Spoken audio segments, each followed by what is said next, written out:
there was a article or a like college paper of some kind, a criminal interpretation of Kip Kinkel by Ernest Oleski from Cleveland State University. They cite the social bonding theory in their article. So it says the less bonds that you have to society, you have nothing to lose when committing a crime. And as I said before, going off Prozac cold turkey instead of tapering, having a past depressive episode puts you at risk for a future one with suicidal or homicidal ideation. Routine activities theory says there's a suitable target, a motivated offender, lack of guardianship for crime to occur. Research conducted shows schools are the most suitable target in modern America. Kip's sister, Kristen Kinkel, did a PBS interview, and she described her parents as good people who loved other people and other cultures. They lived in Spain for a time. She described herself as a mediator between Kip and their parents. So she was 5 years older than Kip, and Kip's parents had kids later in life. So they were much older and less, I guess, in touch with what was going on with kids at the time. So when Kristen was still living at home before she went off to college in Hawaii, things were a little bit more chill at home. She left, everything pretty much went off the rails because she was not there to mediate between her brother and her parents. So the last time that she saw them, her dad and her brother, was at Crystal Mountain Ski Resort after a teaching conference that her dad had. And that was really weird because I used to live up there in that area, and I've been to Crystal Mountain Ski Resort one time. And it's odd that so many years later I was there. Even though there's really like no relevant, like the one doesn't have to do with each other except for the fact that I was at the same place at a different time. But it is weird. It's like, I really feel like places have energy. And I'm not like a religious person, but like, I don't know. I do think that there's like a little something more out there. And I definitely believe in energies. Like I definitely, any place I go to, maybe not any place, but like some places I go to sometimes have very distinct energies. Sometimes it's bad, sometimes it's good. So it's just, there's like a little bit of a tie there for me, a little bit of a connection. I found the letter that Kristen wrote to the judge, and I'll read some of it. It's kind of long. It says, "I am shaken by how difficult this letter is for me to write. I was told that you may need it to be better. You may need it to better understand my little brother. I wish there was an ideal place to begin, but where does one start when a loved one's life is laid across someone else's table? What keeps me believing in him and loving him is the fact that he is a good person that came from a good home. I feel silly writing that because it seems so contradictory looking at what actually took place. However, it's the truth and it keeps me alive. I wish more than anything that you, the man that decides his fate, could know him like I do." So a little bit of the Kip Kinkel that I know is where I will begin. Growing up with him, he was very average. I was the typical big sister, and he seemed like every other little brother I ever had any contact with. Only with hindsight do I truly see the signs of someone who was in desperate need of help.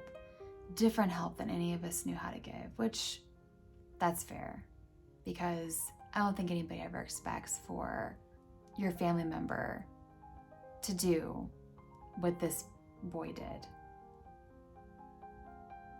Kip was a very compassionate person. Like my mother, the norm for him was to put others first. He absolutely loved animals and treated them better than most. He was a people pleaser. Okay. He is hurting more than any of us can imagine, and yet is adapting to an extremely unpleasant situation better than most ever could. He is realistic about his situation, yet remains hopeful that he will find something positive in it. Girl. Does have plans for the future and has discussed this with me, his ideas of becoming a productive member of society, even from behind bars. Girl, if he did get out, what kind of relationship could you guys have? How are you guys going to celebrate holidays? Mother's Day, Father's Day, any kind of holiday where families would gather, knowing your parents are no longer around because he killed them. And honestly, how do you not think to yourself, had I not been at college, would he have killed me too? She was the golden child. Could he have had resentment? Could he have said, well, I'm killing my mom and dad, might as well take out the whole family? All of his hopes and dreams have to do with getting an education and using it to help people without one. The first visit with him after this happened was at Skipworth and consisted of only crying. It took weeks for him to make eye contact with me and even longer to say something. When he finally did, it was, I am so sorry. I believe he is aware of the pain that he has caused and is just as shocked as the rest of us that he is capable of such horror. And honestly, I don't know very much about paranoid schizophrenia, if that's what he actually had, if he truly wasn't in his right mind, like he didn't have control.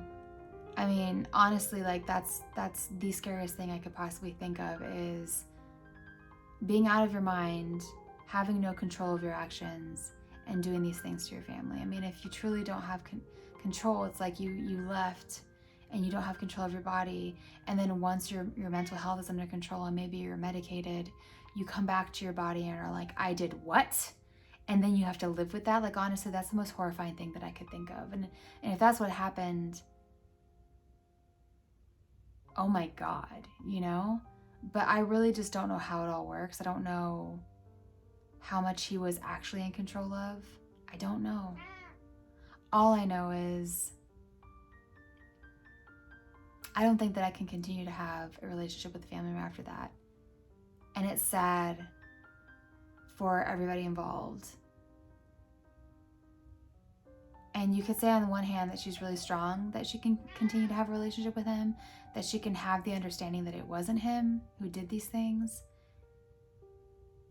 if that is true, and put aside like her hurt and her loss. I don't know, it just seems very, very complicated and very hard for me to wrap my mind around.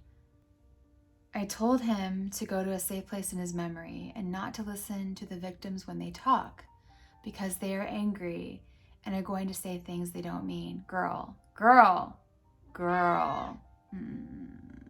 He stopped me and said, no, I owe it to them to listen. Yeah. I share this story because I think it emphasizes the kind of person Kip was and still is. I think it also shows that there really should be no concern for this kind of thing to happen again. Girl, again, listen, if he has paranoid schizophrenia and he has to be medicated, what if he goes off of his medication? What do you mean there is no concern for this kind of thing to happen again? Girl, I love my brother more than I ever thought possible, and not because he needs me to, but because I need to. It is a difficult concept for an outsider to understand, but it comes from what is inside us. He will need support, love, medical help, etc. But most of all right now, he needs hope. Okay.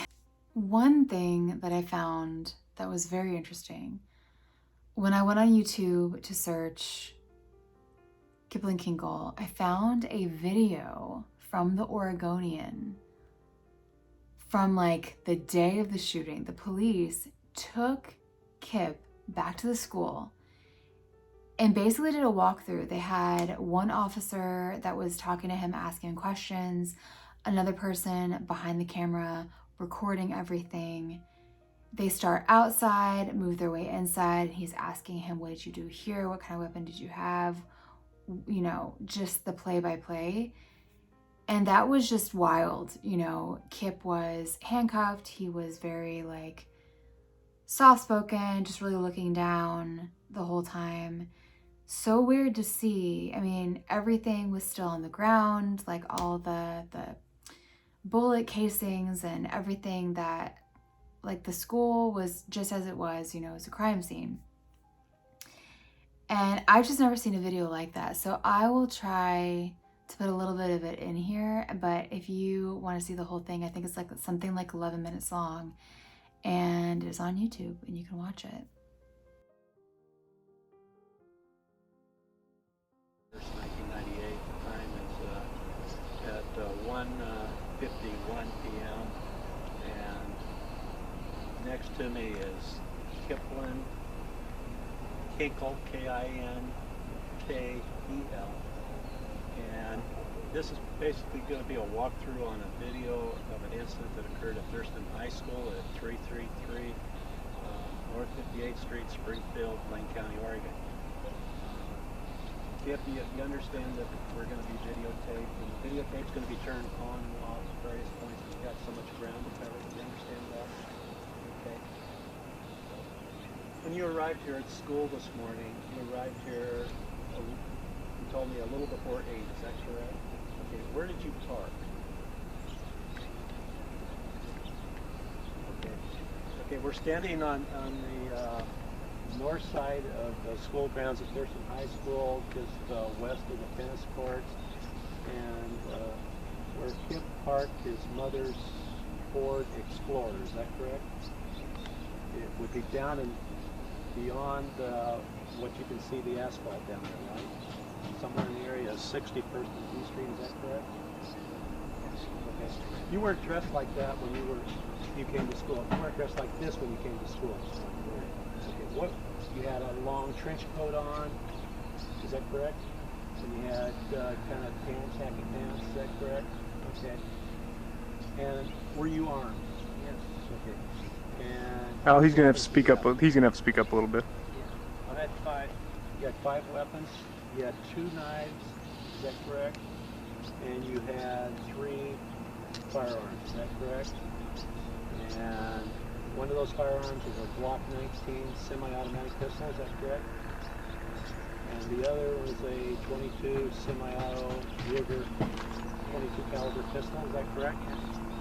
And the third one was a 1022 Ruger semi-automatic rifle. Is that correct? Were these weapons loaded? And you had all the weapons on you when you walked from down there to right here? Yes. And where were they at? Is this stuff that you brought? Yes. Is that your backpack? Yes. And is that your bag? Yes. How many rounds do those banana clips hold? They hold 25? 25 apiece? How many of those do you have? 2 of those and 50 round. 2 of those and 1 50-round clip?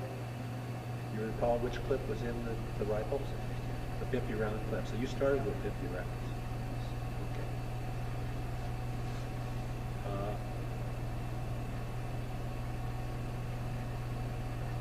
Why did you do this? I had no other choice. You had no other choice. Did any of these students make you upset or anything?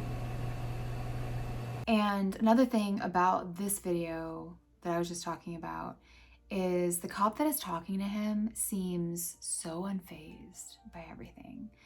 He obviously must have seen some things in his career, because he's just very, very even going through and talking to Kip. He's talking to him like he could have been talking to him about, what did you have for breakfast? It was so weird to watch.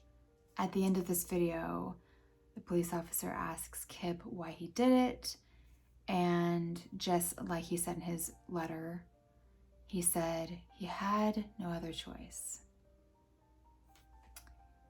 Going down the YouTube rabbit hole of videos, I found a Clarity Child Guidance Center YouTube video. it was this woman, I think she might have been a psychiatrist, psychologist of some kind. She was giving a presentation probably to her peers, and she was talking about different violent offenders. One of the videos was on Kipland Kinkel, and there's an audio interview with Kip about how he killed his mom, and he's very upset in it. It's very different. His demeanor is very different in this audio versus what you see in the video from the Oregonian when they're taking him through the school. There's a lot of emotion in this audio, and I will put in part of it if I can, because I feel like it's important to hear these things from the source, because I could tell you all day long, but I don't think it'll have the same impact. And this is his confession with the detective. So your mom comes home around 6? Yes. Now, I've never been to your house. And earlier you talked about a basement. Is that a garage that's underneath the house? Or? Yeah. Okay. So your mom drives in her car, right? Yeah. And what is she driving? Explorer. Explorer? Yeah. And she parks. Where are you at? I was waiting for her. Okay. Outside or inside? Inside. Okay. She pulled into the garage? Yes. Okay. Oh my God. Do you have one of these automatic garage doors where she closes the door after she pulls in? Yeah. Was the door up or down? It's down. Okay. I just want to die. I know. Oh God. So,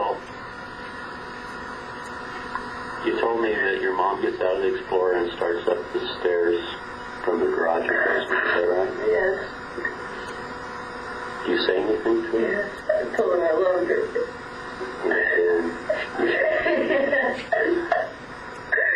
God, dude, these voices are funny like that. All right, hi. Yep. Yep. Settle down. Settle down. It's all right. It's all right. Just settle down, okay?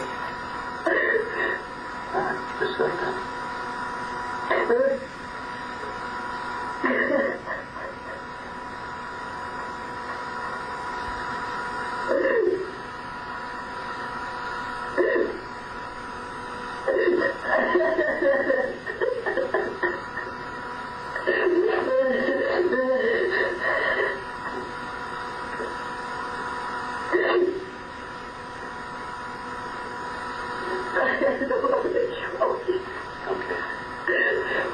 So how far were you from your mom when you shot her? I don't know. Okay.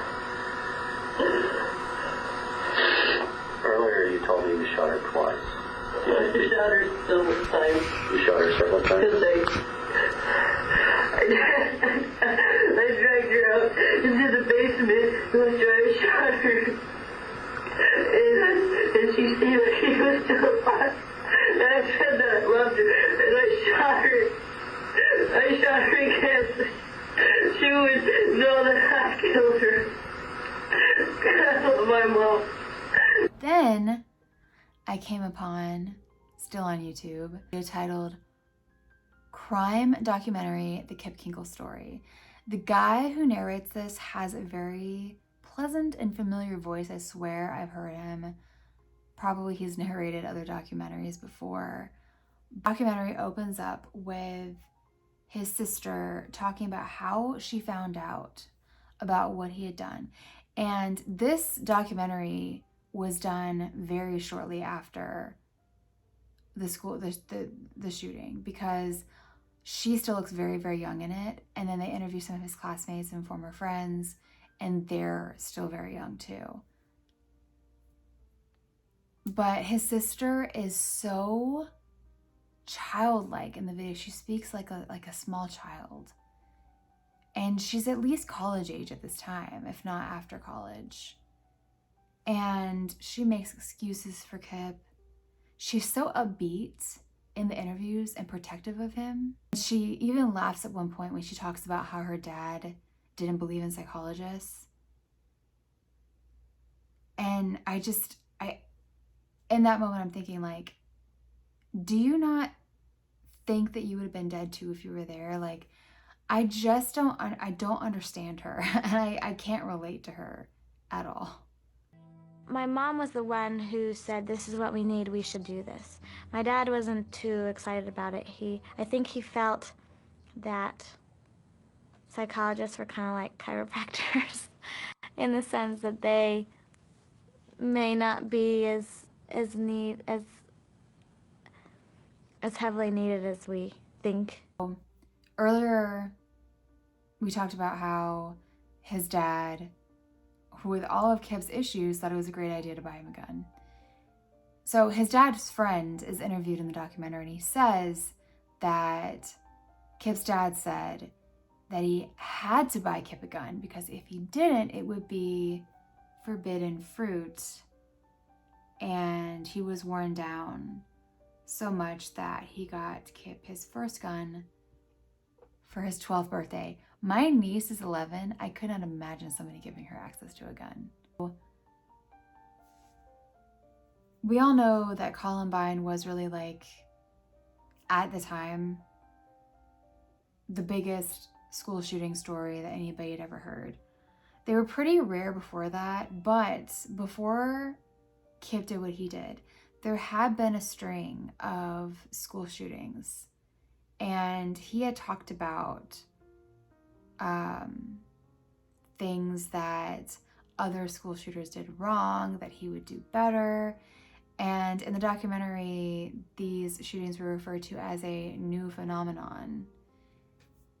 And they had recently at the time happened in Mississippi, Kentucky, and Arkansas. That's pretty much it on the documentary. I mean, pretty much repeats everything that I had found up until this point. It kind of came to an abrupt end. I don't know if there was maybe more to it, and just the YouTube video that had put up the documentary ended, and like, I don't know if it was the full documentary. It seemed like it was. A Real News Network YouTube video, the person in that video interviewed a HuffPost reporter who did the one and only interview that Kip has ever done about being sentenced as a juvenile to over 100 years without parole. There are bills being passed about not giving kids life without parole, but it wouldn't apply to Kip because it's not retroactive. And she interviewed him very, very recently over COVID. She interviewed him over 20 hours, which spanned over a 10-month period during the pandemic. And yeah, this woman reminds me a little bit of Kip's sister, because she described him as an incredible human being, kind, compassionate, and thoughtful, meticulous and thoughtful in his answers. And she also talked to his sister, who continues to support him to this day. And I looked her up, and I think she's like currently lives in Florida. She moved around a little bit. She lived in Connecticut for a time. And I think most recently she's in Florida. Kind of interesting because it's like literally on the opposite side of the country from her brother. She claims to have talked to some people in that same Oregon community where all of this happened, that they hope that he gets out. And they say that they would live next door to him because they think he's reformed.